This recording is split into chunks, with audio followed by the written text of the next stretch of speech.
Sual belədir. Oliqopoliya bazarında firmalar arasında kartel razılaşması nəyə xidmət eləyir və dövlət onu niyə qadağan eləyir? Üçüncü dəfə sualı təkrarladım.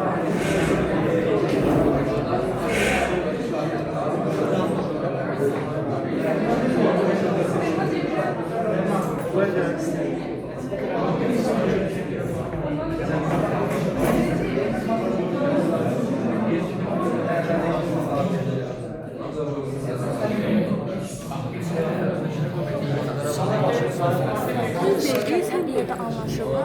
Ben qiymət qoyuram. Amma dövlətdə artıq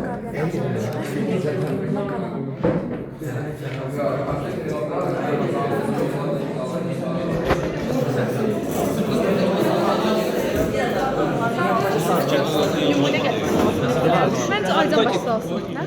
Onu demək hazır. Çok büyük bir şeydi yani. Sen de onu deyirsən. Amma sənə bir fikir var.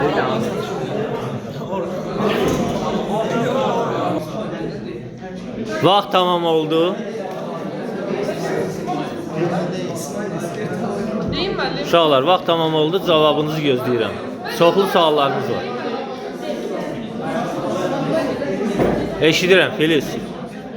Bence onlar arasında razılaşma olur, qiymətin bağlaşmasına təsir edir deyə öz aralarında razılaşıb qiyməti artırırlar deyə dövlət ona görə qadağalar qoyur. Qara bazara çevirir. Qara bazara çəkilməsi, alışın qabiliyyəti azalmasın.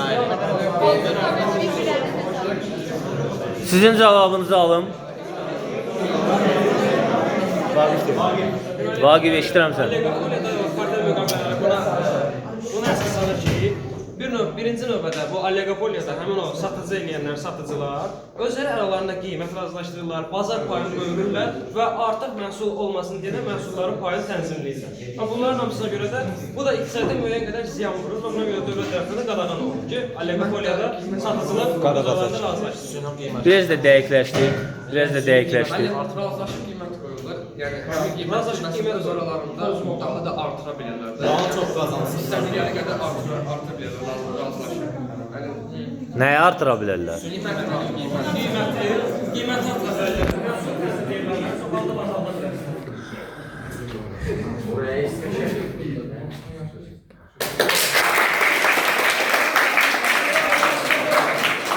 Təşəkkür edirəm. Növbəti suala keçirik.